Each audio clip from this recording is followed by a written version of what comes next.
Bom, muito boa noite a todos os associados da Planejar. Bem-vindos a mais uma comunidade virtual. Então, lembrando que esse fórum aqui foi um fórum que a gente pega muitos insights de vocês para trazer os temas, e o tema de hoje é criptomoedas, tá? Então, a partir de agora, esse fórum que a gente vinha fazendo ele de maneira periódica, ele passa a ser mensal. Então, por isso que é importante que vocês tragam feedbacks para a gente sobre os temas que vocês querem ouvir, e assim a gente vai direcionar também esses temas temas nossos para vocês, tá? Primeiramente, me apresentando, meu nome é Guilherme Colber, hoje eu estou como um dos diretores aqui da Planejar, e acho que foi escolhido a dedo para fazer essa mediação, porque eu não sou uma pessoa, não sou um amplo conhecedor desse mercado de criptomoedas, não sou um investidor de nenhuma criptomoeda, então eu estou aqui, assim como vocês, para tirar as dúvidas. E como vai funcionar essa dinâmica, tá? Para quem nunca participou de uma comunidade virtual. Basicamente, vários de vocês já mandaram perguntas, a gente está com todas elas aqui já coletadas, mas vocês podem, no chat também, enviando novas dúvidas, e aí, à medida que as dúvidas forem surgindo, a gente vai perguntando aqui para os nossos dois especialistas de hoje. Então, quero dar boa noite aqui para o Gustavo e para o Eduardo. Então, obrigado por terem vindo. E acho que vamos começar primeiro, cada um se apresentando, contando um pouquinho da sua história e como foi parar hoje, trabalhando, né, sendo um especialista nesse mundo de criptomoedas. Então, Gustavo. Primeiro, boa noite a todos, obrigado aí pela oportunidade de estar aqui, acho que sempre é bom a gente discutir um assunto que está tão aí em voga, né? Eu sou CFP faz muito tempo e tenho uma empresa de planejamento financeiro, e durante investimentos e um pouco de curioso, o ano passado, comecei a me inteirar um pouco sobre esse assunto, né? E aí comecei a ver a potência que é isso daí em termos de transações, pagamentos, etc. E aí me apaixonei pelo negócio, né? Então, assim, não só a parte das criptomoedas, que é uma aplicação do que a gente chama de blockchain, mas do blockchain em si, que acho que é uma tecnologia que veio aí para mudar o mundo para frente, né? Então, acho que isso é rapidinho aqui, só para a gente não tomar muito tempo, mas é isso. Aí estudei muito, tenho dado várias palestras, discutindo com vários amigos sobre isso. Então, assim, é uma coisa que eu tenho, hoje me sinto confortável dizer que eu tenho conhecimento bom sobre esse assunto. Perfeito, excelente. Então. Bom, boa noite a todos, obrigado pela oportunidade. Meu nome é Eduardo Ferreira, eu trabalhei quase 10 anos no mercado financeiro como gestor de investimentos, principalmente no Private Bank. E em 2014 eu acabei me deparando com a tecnologia, acabei sendo atraído um pouco pela dinâmica de preço, principalmente em 2014, quando o preço veio de mais de $1.000 para 150, eu pensei, por que isso não morre, né? Por que essa tecnologia não acaba? Porque se fosse um produto, se fosse uma empresa, naquele momento a gente teria interrompido o desenvolvimento do Bitcoin. E aquela dinâmica de preço me intrigou, eu fui estudando mais o tema ao longo de 2015, e aí na virada de 2016 eu decidi me mudar para Londres para mergulhar realmente no mercado de fintech, e aí obviamente a vertical de blockchain e criptomoedas foi a que mais se destacou, e hoje eu faço desenvolvimento de negócios internacionais para algumas empresas do setor. A mais conhecida delas é a Foxbit, a maior corretora de criptomoedas aqui do Brasil, e enfim, e hoje estou participando de alguns eventos nessa linha, em outros países, participando de debates, enfim, discutindo principalmente os usos no mercado financeiro da tecnologia do blockchain. Perfeito. A gente sabe que o blockchain ele tem aí uma série de possibilidades, né? Uhum. Mas eu queria dar um passo atrás aqui e perguntar para o Gustavo um pouquinho de como foi que surgiu essa questão do blockchain. Acho que muita gente talvez já tenha acompanhado alguns documentários, então a gente já tem algumas coisas que saíram sobre o assunto, mas queria entender um pouco mais onde isso começou e onde que a gente está hoje em termos de tecnologia. Ótimo. Isso começou uns 9 anos atrás, né, com um white paper de um grupo de pessoas, uma pessoa intitulada Satoshi Nakamoto, que ninguém sabe até hoje se é uma pessoa, quem é, ou se era um grupo, né, onde ele resolveu um problema que você tinha muito na transferência de valores no meio digital, que era o problema do gasto duplo. Tá? Então, a tecnologia que está por trás do blockchain ou das criptomoedas é muito parecida com a tecnologia do e-mail. É o quê? O problema é que você tem um e-mail, quando você manda um e-mail de uma pessoa para outra, você manda o e-mail e fica com ele. Você pode mandar aquele mesmo e-mail para outra pessoa. Então, isso para e-mail funciona. Quando você envolve dinheiro, não funciona. Então, aí ele conseguiu uma forma, via a criptografia, de que essa informação, quando ela saísse daqui e fosse para aquela outra pessoa, aquele outro computador, não tivesse mais aqui. Tá? Acho que essa foi uma das grandes sacadas que esse paper trouxe, junto com um sistema de consenso muito bom, onde as pessoas tinham incentivos incentivos a que a rede funcionasse, e não incentivos a tentar falsificar, colocar operações erradas, esse tipo de coisa. Então, assim, um sistema de incentivos bom, junto com essa não possibilidade de um gasto duplo, foi a grande revolução que veio aí, né, com esse paper. E aí começou o Bitcoin, né, que foi o primeiro que veio. De lá para cá, você teve várias outras criptos que vieram na decorrência dessa mesma tecnologia. Perfeito. Então, tu comentou que isso já existe há 9 anos, né? Essa tecnologia vem aí se desenvolvendo. E hoje, Eduardo, o que são as possibilidades de utilização que o blockchain nos traz, né? Aqui, obviamente, a gente vai focar mais na questão da moeda, no uso no mercado financeiro, mas o que são possibilidades? Eu acho que o conceito que precisa ser mais destacado aqui é o conceito da descentralização. A gente já convive com ativos digitais há muito tempo, porém a gente tem ativos digitais centralizados. Então você tem hoje ativos que são negociados digitalmente no mundo todo, ações, títulos de renda fixa, títulos de propriedade, mas eles são centralizados, por exemplo, em mercados organizados, como uma bolsa de valores, e aí essa bolsa de valores ela tem as corretoras como agentes autorizados, os bancos. Então tudo isso é um sistema centralizado. Quando a gente vai para o blockchain e a gente pensa em criptomoeda, o grande conceito que tem que ser compreendido antes da gente expandir a compreensão, primeiro do Bitcoin e depois para outras moedas, é a descentralização, que você não depende de para eu negociar com você, eu não dependo de alguém aqui no meio dizendo que a gente pode confiar um no outro. É uma transação onde existe uma rede validando. Então, esse é o conceito muito importante. E aí tudo que hoje tem um grande centralizador no meio, vou dar um exemplo aqui super comum, cartório. O cartório, ele carimba papéis para que a gente confie um no outro, correto? Então, todo tipo de negociação que depende de um grande intermediário, só para que a gente confie um no outro, esses usos de caso estão ameaçados. Eles têm uma oportunidade de ser melhorados aplicando a tecnologia do blockchain. Quando a gente vai para o mercado financeiro, a gente encontra várias dessas transações. Negociações de ativos, como eu estava falando, por exemplo, a posição de risco do banco A contra o banco B, tudo isso são, hoje essas transações são registradas em bancos de dados totalmente segregados.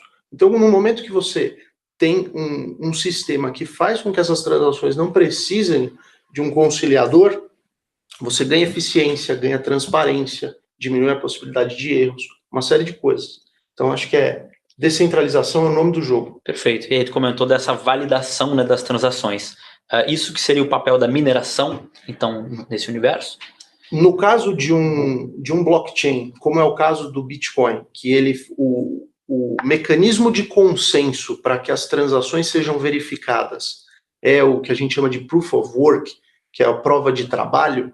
Este sim, nesse tipo de blockchain se aplica o conceito de mineração.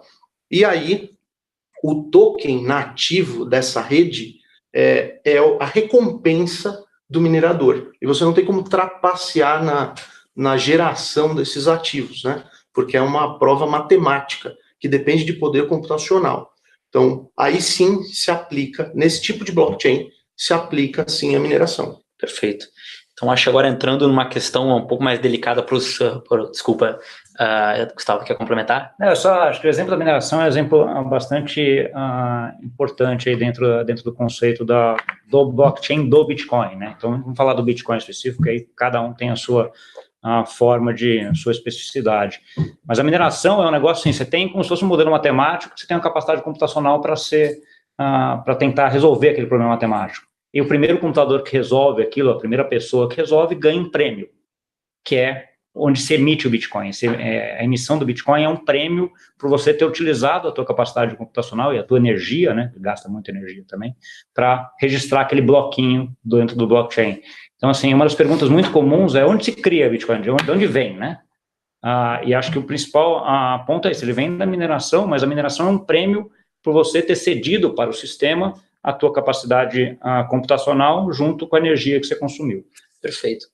E agora então que a gente entrou já no assunto de criptomoedas, queria que vocês detalhassem um pouco mais hoje como está essa questão da regulamentação de criptomoedas no mundo e o que a gente pode esperar em relação a isso aqui no Brasil.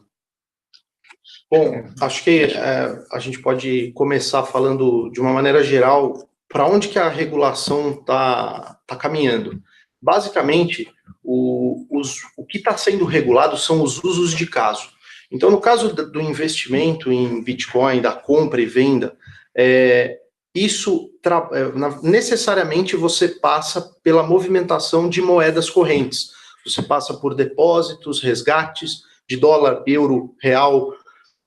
E isso necessariamente normalmente é uma atividade regulada, na maioria das jurisdições. Então, a maior parte das empresas que trabalha com moedas fiduciárias, né, como eu falei, dólar, real, euro, etc., elas estão caminhando para um ambiente de regulação. E essa regulação, ela está envolvendo o quê? Por exemplo, licenças de money transmission, né, de transmissão de dinheiro, licenças de dinheiro eletrônico, licenças de instituições de pagamento, porque necessariamente essas empresas estão interagindo com o sistema financeiro antigo. Então, elas são como se fossem uma passagem. Então, necessariamente, elas estão adotando, até proativamente em algumas jurisdições, boas práticas de anti-lavagem de dinheiro, conheça seu cliente, né, o famoso KYC AML. Então, a gente tem observado esse tipo de regulação, normalmente quando mexe com moeda fiduciária. Enfim, acho que no Brasil está caminhando também nessa direção. Eu acho que vale a pena, a gente dá até um passo atrás. Qual o grande problema dessas criptos no mundo? É a parte dela ser anônima. Acho que para qualquer regulador, porque daí em si pode facilitar a lavagem de dinheiro, coisas que nenhum regulador quer que faça. E aí, cada país acaba gerindo de um jeito, né? Você tem alguns países que deixam, o Japão hoje Bitcoin já é um meio de pagamento autorizado. Então, assim, já está registrado, você pode fazer pagamentos em Bitcoin lá, totalmente legalizado, registrado, etc. Alguns países, a Suíça é mais também favorável a isso. Alguns são menos, né? Aqui, especificamente no Brasil, a gente daí tem que ver por regulador. Então, a gente vai pegar a Receita Federal, isso já está totalmente regulamentado, você tem que pagar imposto, já tem uma regra definida, você tem que declarar no teu imposto de renda anualmente, se você tem. A parte a CVM também já regulou esses tokens / valores imobiliários, né? Não regulou, mas ela já tem vários warnings e pareceres dizendo, se isso aqui essa emissão desse token for um valor imobiliário, você tem que pedir autorização para mim. Se não for, está dispensado, mas você tem que vir para mim para eu dispensar. E você tem a parte do Banco Central, que aí sim, por enquanto, está dizendo que é um mercado que não precisa ser regulado. Perfeito. E aproveitando o tema, então, a pergunta aqui do Fabiano Zanata, baseada em qual regra de alíquota ele deve pagar os ganhos financeiros que ele teve com criptomoeda? Aí você entra na regra, a regra principal é a regra de ganho de capital. Né, aquela regra com até 35 mil de vendas no mês é zero, acima de 35 mil, você cai naquela alíquota, começa com 15%, se não me engano, até 10 milhões de reais, e vai subindo até 22,5% a partir de 35 milhões de reais, se não me engano. É um ganho de capital como se fosse uma venda de um imóvel. Exato. Perfeito. Então, hoje, a regulamentação enxerga o Bitcoin mais como um investimento ou mais como moeda? É um bem. Classifica especificamente como um bem, aí é como se fosse um ativo, né? E aí, assim, o uso que se dá de um ativo, você pode especular com qualquer coisa, né? Você pode comprar um artigo, dando um exemplo aqui, um artigo raro, que você espera que ele vai se valorizar no futuro. Você pode fazer isso com Bitcoin, você pode especular com ele, mas a Receita Federal já te dá a regra para cobrar imposto se você tiver ganho vendendo acima de 35 mil reais por mês. No caso da regulamentação específica aqui no Brasil, a gente tinha um projeto de lei, né, que entrou com um projeto de lei de 2015, se não me engano, que colocava a parte das criptomoedas junto com o programa de milhagem. Tá? Esse projeto de lei está em discussão no Congresso, ele saiu um primeiro parecer aí em dezembro do ano passado, muito ruim, praticamente proibindo de se negociar criptomoedas no Brasil.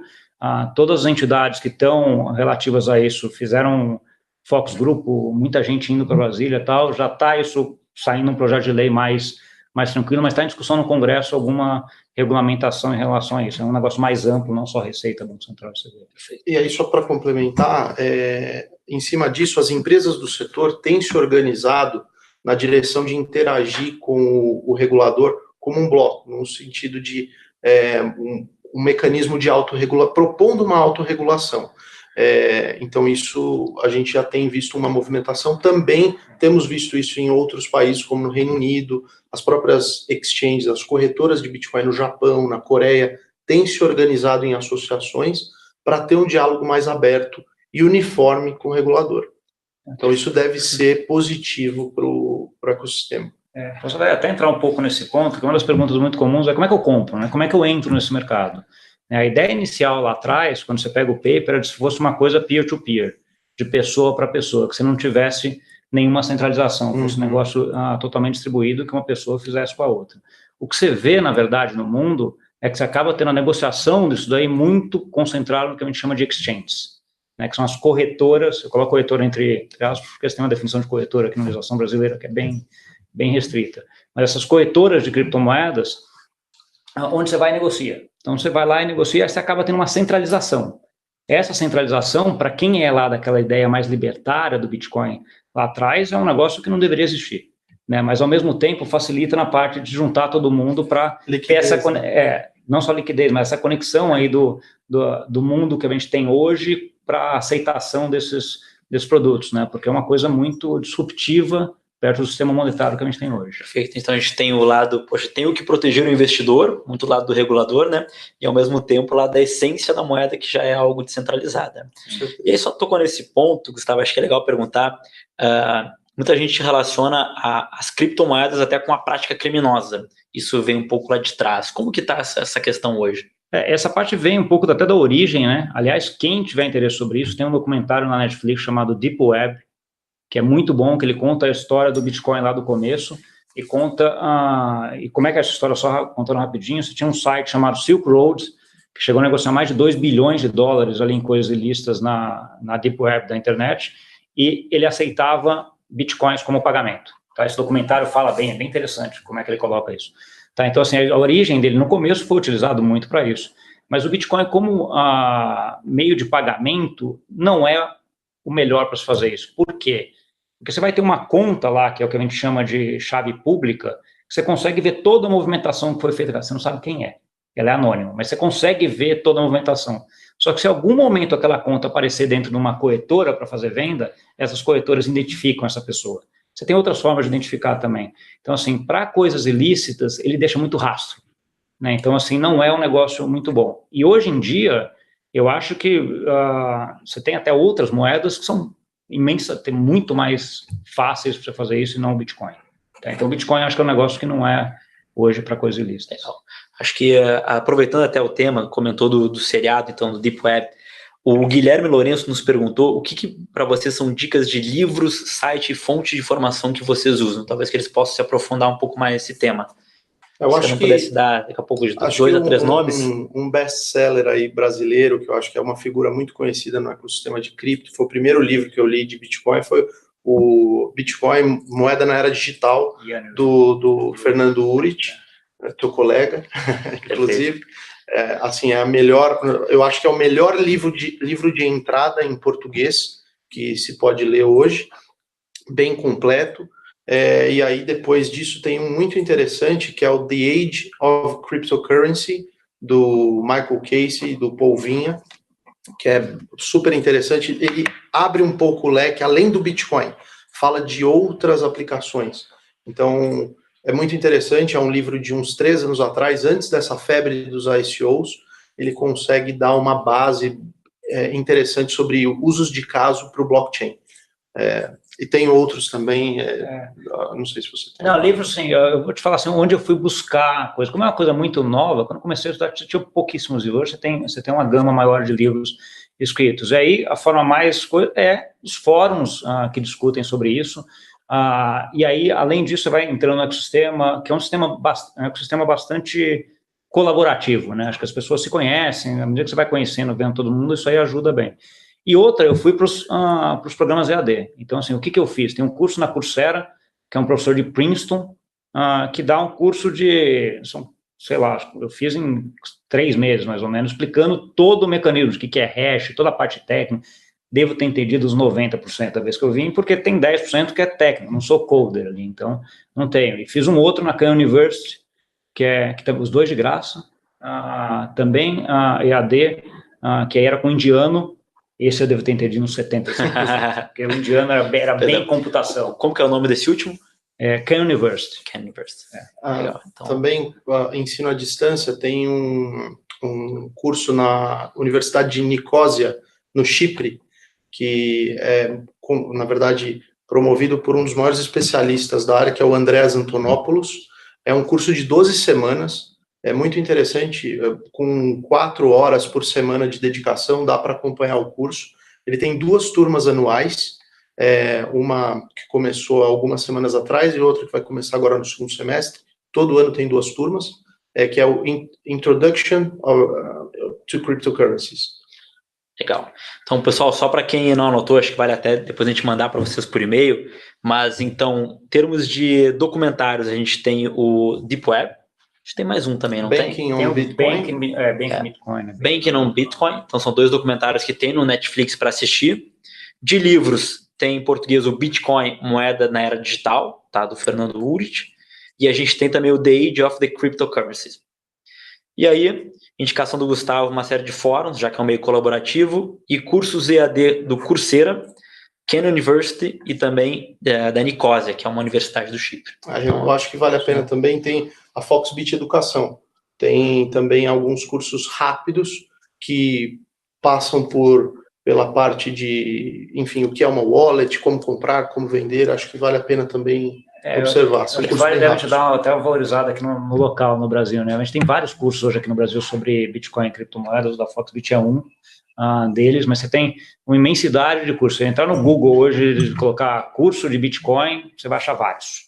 Né? Então, assim, aí é questão de ver qual que se adequa mais. Acabei de lembrar aqui, tem o BTC em português do ITS, do Gabriel Aleixo. Do Aleixo, que é ótimo bom, também. Muito bom. Então, assim, você tem vários. Hoje é questão de... O Google, acho que resolve tudo. Então, acho que já tem boas dicas aí, né, pessoal? Avançando, então, aqui um pouco dos temas, antes, um último ponto sobre essa parte de regulamentação. Vamos agora tentar entrar um pouco na vida do planejador, que está lá se relacionando, então, cuidando da vida financeira das pessoas. Qual que é a melhor maneira de lidar com essas pessoas que muitas vezes vêm com dúvidas, querem explorar esse mundo de criptomoedas, mas ao mesmo tempo a gente tem uma certa incerteza em termos de regulamentação. Por exemplo, essa visão da Receita Federal, ela é uma visão que ela pode mudar? O que vocês veem que a gente poderia afirmar para os clientes como sendo, olha, isso aqui já é entendido dessa maneira, e aí o planejador pode afirmar isso para o cliente, ou o que é uma zona cinzenta muito grande? Não sei se é que a gente pode dizer que já tem algo escrito em pedra, talvez. O que hoje tem regra clara é a tributação. Não há nenhuma regulamentação, por exemplo, nas empresas do setor. Então é diferente de você fazer um depósito de 20 mil reais em um banco, onde você tem a cobertura do FGC, porque banco é um negócio regulado no Brasil. Numa exchange, se você depositar os 20 mil reais, você está confiando numa empresa privada, num mercado não regulado. Então a gente falou um pouco de educação aqui. Essa responsabilidade ela fica toda para o investidor, ela fica toda para o usuário. Então, eu acho que esse é o maior alerta que tem que ser feito, tem que ser estampado em todos os sites, todo mundo que fala sobre isso tem que lembrar que a responsabilidade está na lição de casa do usuário. Perfeito. Eu acho que essa é a grande responsabilidade que o blockchain traz, né? Por ser uma rede distribuída, você não tem o intermediário, você não tem a quem recorrer. Né? Então, se você perdeu a sua senha do banco, você vai ligar no banco, vai entrar no chat, vai falar com o banco e vai recuperar aquela senha. No caso desses sistemas distribuídos, você só tem um acesso àquele sistema que é via a sua senha, chave privada, que a gente chama.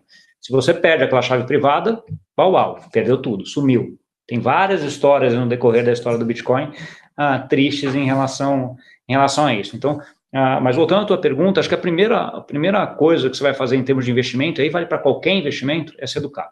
Saber onde você está entrando. Né? Saber quais são os prós e os contras em relação àquilo lá, quais são os riscos que você está assumindo.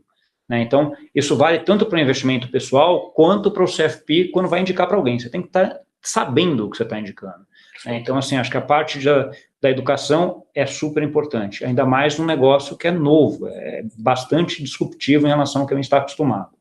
Tá? Então, acho que essa é a primeira, talvez a mais potente das dicas. Perfeito. Que eu poderia dar. Então, a gente já falou um pouco da tecnologia, vamos só dar mais um passo atrás aqui, que surgiram perguntas do Leonardo Torres e do Fausto Luiz Soriano, perguntando como que é o lastro dessas moedas, né? Então, onde é que está esse dinheiro ali que a gente vê subindo a 10, 20 mil dólares, depois cai, enfim, onde que está o lastro disso?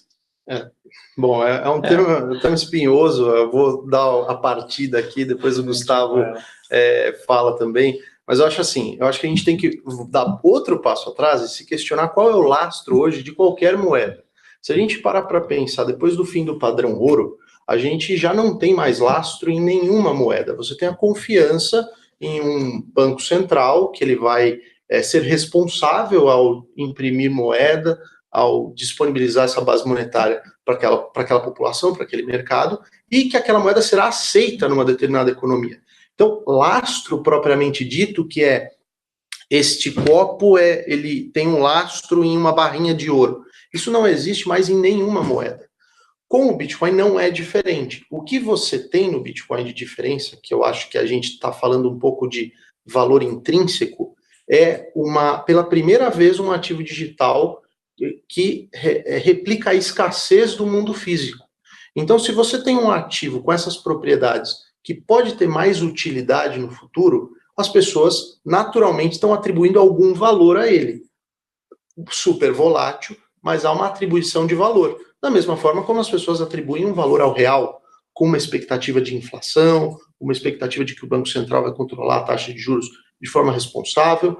Então, eu respondo qual é o lastro do Bitcoin questionando o lastro das outras moedas. E essa é a forma correta de fazer, né? Porque assim, a gente não tem lastro em praticamente nenhuma moeda mais hoje.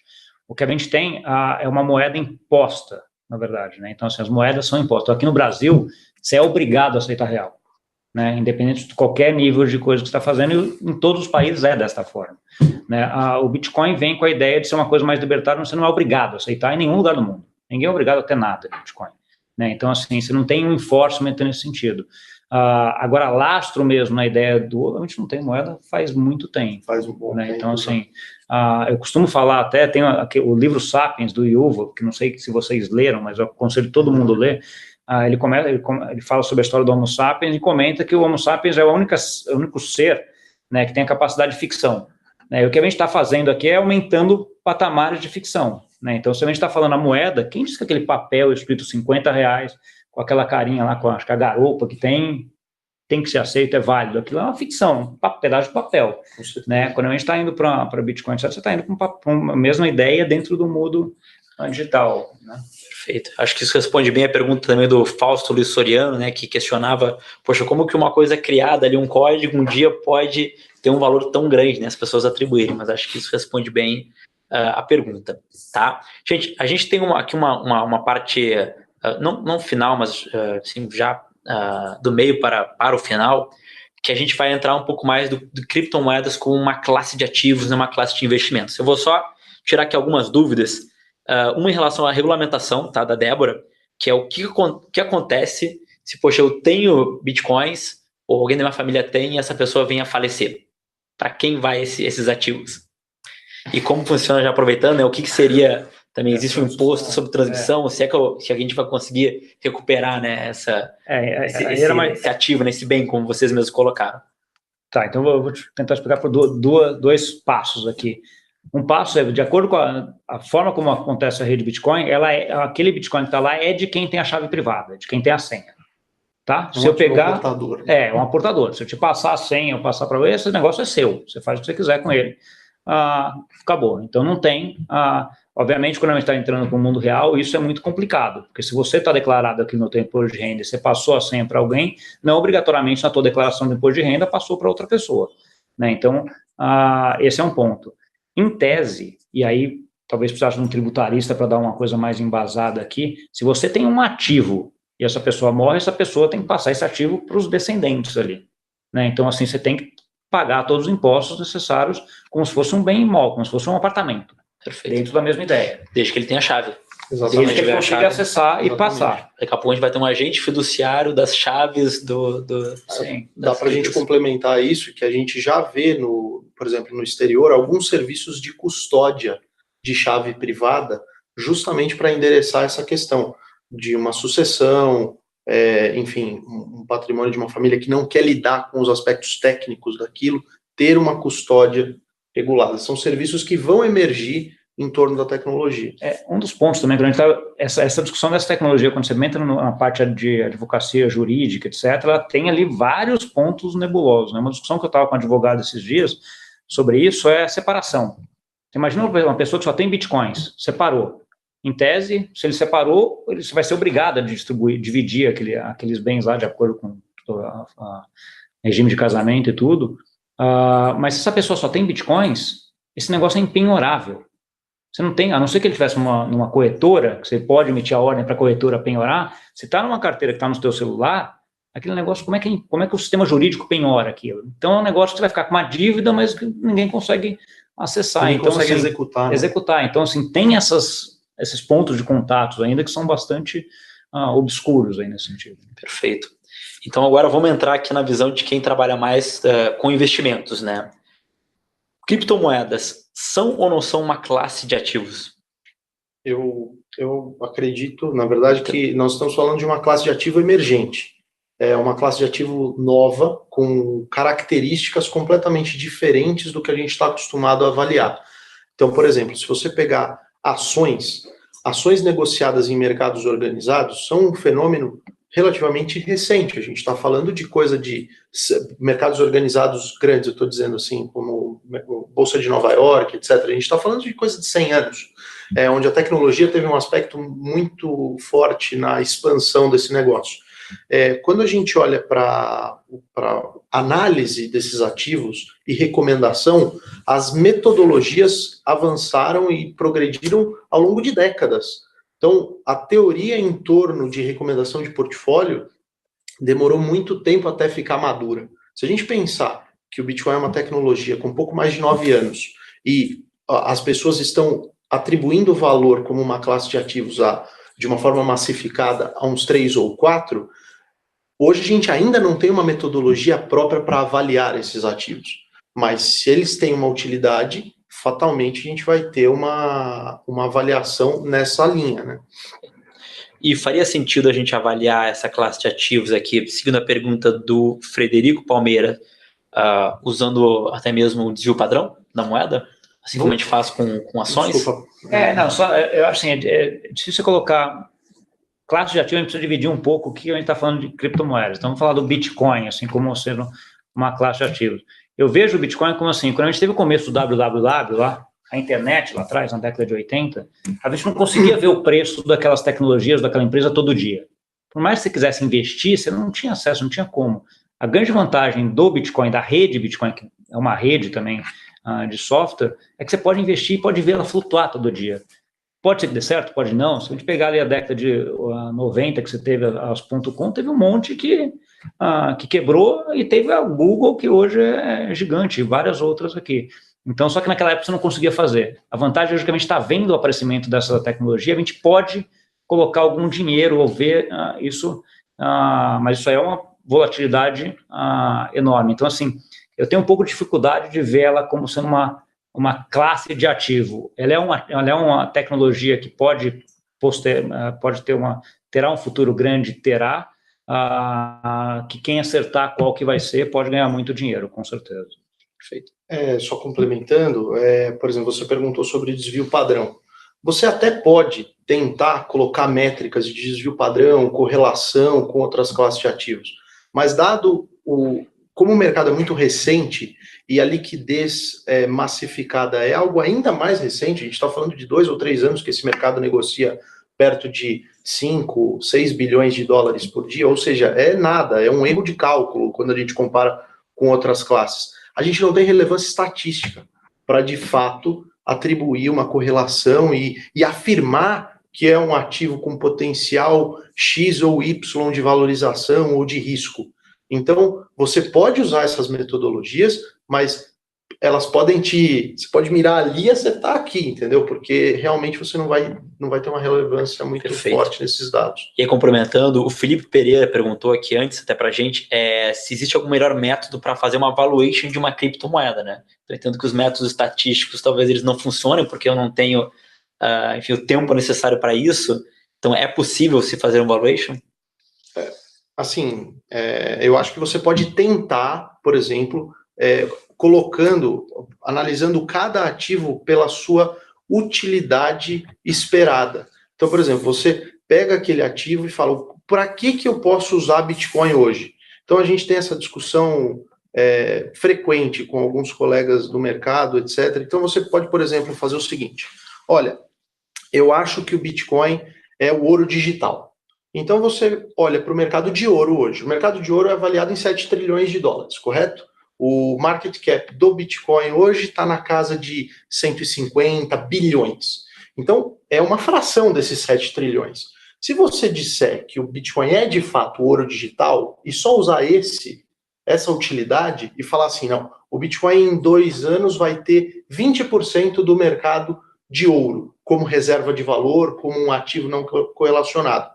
Automaticamente, você já está jogando o valor potencial do Bitcoin para 1,4 trilhões de dólares.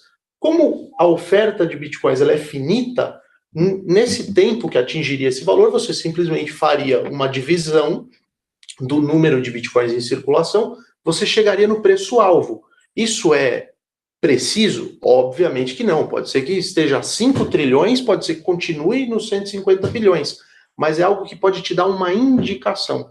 E aí você coloca outros fatores, como descentralização, outra utilidade potencial que a gente ainda não descobriu para o blockchain do Bitcoin, e você vai combinando esses fatores, mas, óbvio, uma chance de errar muito grande. E aí entra o risco, né?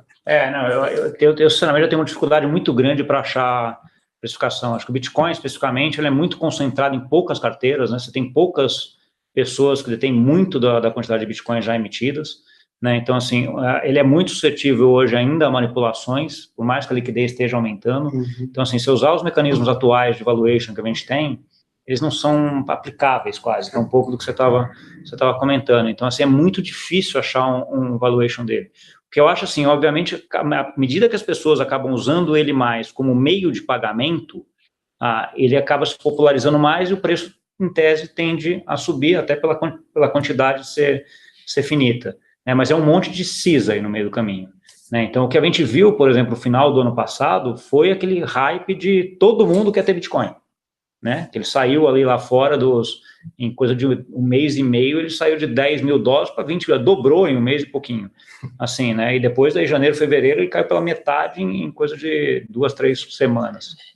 Desculpa. Não, imagina, eu acho que aí a gente entra no risco de bolha. Talvez você fosse perguntar alguma coisa assim, se a gente tiver a utilidade descolada do preço, se tiver muito diferente, e esse preço andar muito mais rápido, por exemplo, que a adoção, isso que o Gustavo falou de meio de pagamento, eu acho que a gente vai atingir o mainstream, né, a população mais geral com o Bitcoin, quando as pessoas estiverem usando Bitcoin sem perceber que estão usando Bitcoin, sabe? Assim como a gente usa um cartão de crédito hoje, a pessoa nem sabe o que tem por trás de uma transação de cartão de crédito.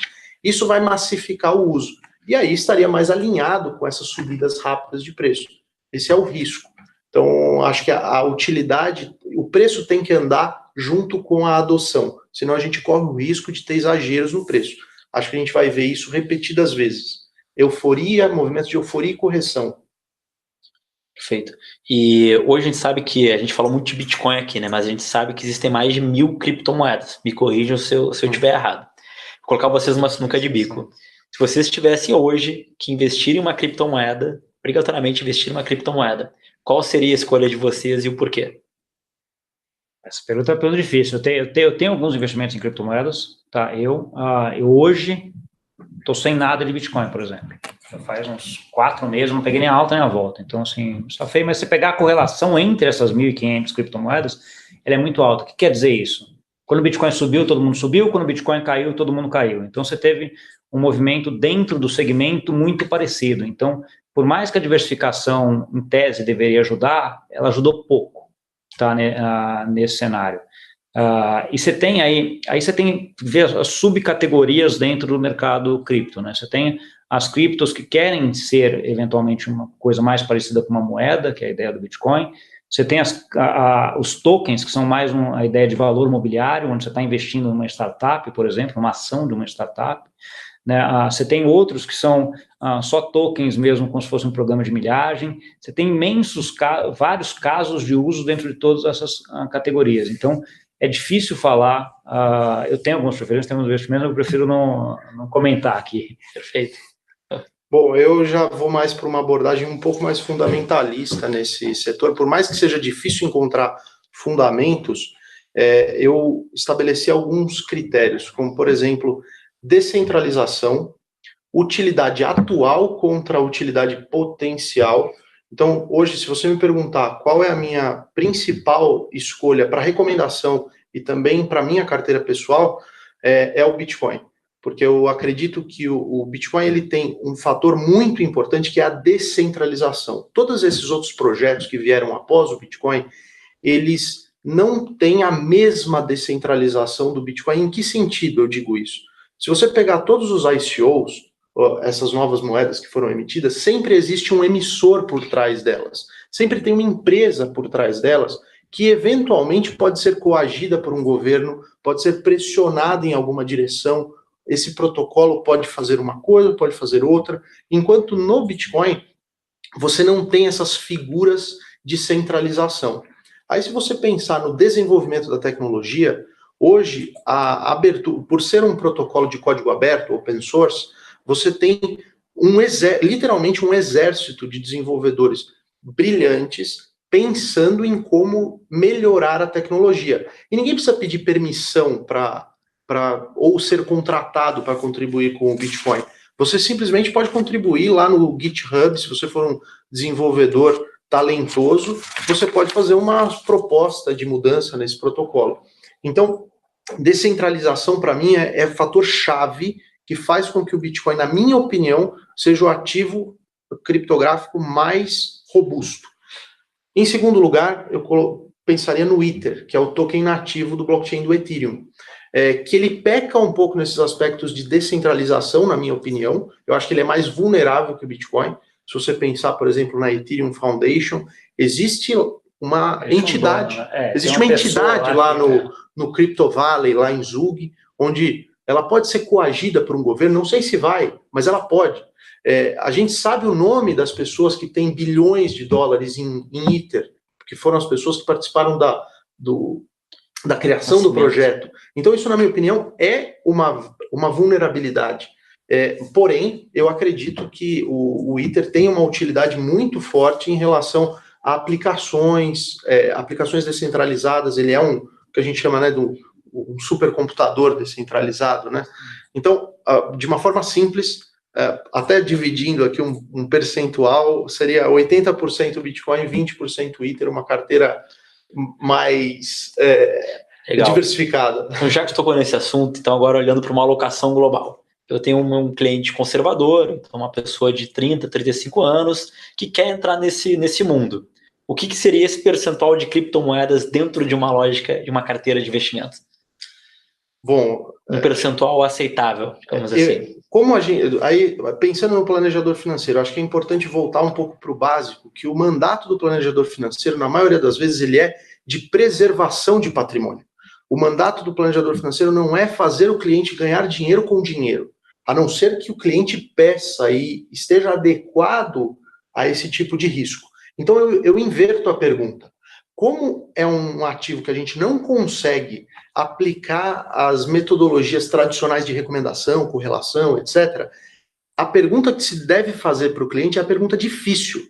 Quanto dinheiro você aceita perder? Tem que ser muito objetivo. Se o cliente... Pergunte para o cliente se ele vê o portfólio dele diminuir 2%. Ele tem 100 mil. Se ele aplicar 2 mil em criptomoeda, virar zero. Pergunta para ele se ele vai dormir à noite. Se ele não for dormir à noite, está errado. Então ele não tem que estar em criptomoeda. Porque é um ativo que ele não respeita toda a nossa teoria de portfólio, não tem dado suficiente para você fazer uma correlação, etc. Então, acho que a gente tem que ir pelo lado da quanto suporta perder. É a primeira pergunta. E aí, quem vai dar esse número é o cliente. Sempre o planejador fazendo as perguntas difíceis. Perfeito. Antes de passar a palavra, só avisar o pessoal que a gente está chegando ao final do tempo. Eu vou pedir, se alguém tiver alguma outra pergunta que a gente não abordou, por favor, já coloque agora, que aqui o Felipe vai nos passar. E aí eu já vou avançando aqui para o final do nosso roteiro. Eu acho sim, eu sou um super entusiasta da tecnologia, acho que isso aí veio para ficar, independente se vai valer $100, $10 mil ou $1 milhão, acho que as moedas essas criptomoedas vieram para ficar e acho que todo mundo tem que aprender a mexer com ela. Então, assim, eu acho que qualquer portfólio hoje tem que ter alguma coisa disso. E aí entra um pouco no que você falou, não pode ser um valor que o cara vai se atirar da ponte e se perder. Né? Então, assim, porque a volatilidade é muito grande, você tem um custo de aprendizado de como é que você mexe isso, a responsabilidade é totalmente da pessoa que está fazendo aquilo lá, você não tem uma entidade que vai ficar cuidando de você ou que vai recuperar a sua senha se você perder. Então, assim, tem um modus operandi muito diferente do que a gente está acostumado. Então, o meu conselho é estude, entenda e comece pequeno.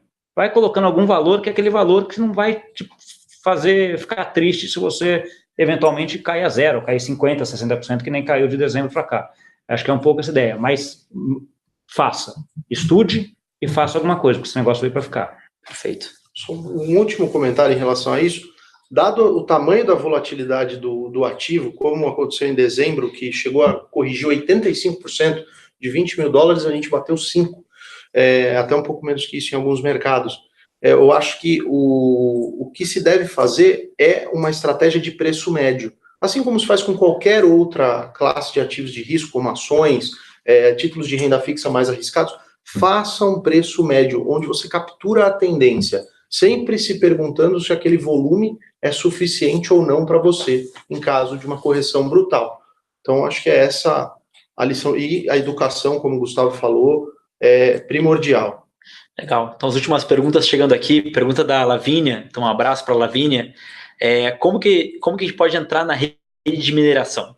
E a gente pode negociar bitcoins hoje sem necessariamente entrar via corretora? Pode. Bitcoin hoje você pode negociar de um celular para o outro, de uma pessoa para outra. Essa é a ideia dele até. A ideia é que seja feita dessa forma. A parte da mineração, e aí bate num ponto que é um dos pontos que eu tenho alguma crítica em relação ao Bitcoin em si, que é a parte do consumo de energia da mineração. Mineração hoje é um negócio que é de empresa grande.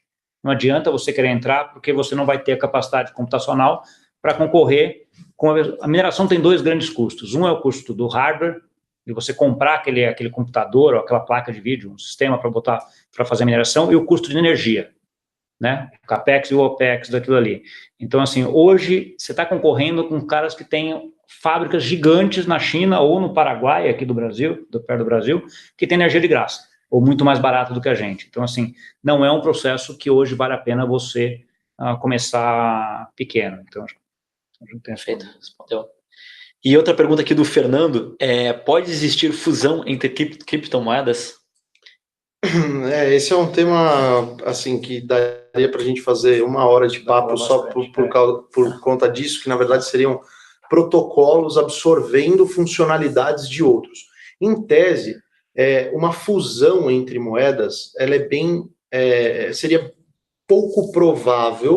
O que tem mais probabilidade de acontecer é a implementação de funcionalidades de um determinado blockchain no outro. Vou dar um exemplo aqui, privacidade, por exemplo. A gente tem um blockchain descentralizado que é hoje o Monero.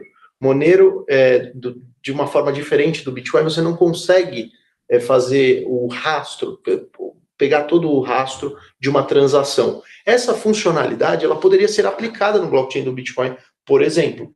O Bitcoin não precisa comprar o Monero, ou ninguém precisa trocar Monero por Bitcoin para ter essa funcionalidade. Eu acho que a gente vai mais por essa linha. Não sei se você... Não, concordo, você vai dar um upgrade no software. O que você tem muito é o contrário, né? Não a fusão, mas a abertura em várias moedas, né? Bitcoin é um exemplo, tem Bitcoin Gold, Bitcoin Cash, que tem a rede principal do Bitcoin, de repente não tem consenso e você cria uma outra moeda a partir do São os hard forks. São os hard forks. Deixar o tema para o pessoal pesquisar. Isso aí. Pessoal, então o nosso tempo chega ao fim aqui. Quero agradecer muito vocês dois. Poxa, hoje acho que acabei até não me desculpando no início pelo atraso, está um dia chuvoso aqui em São Paulo.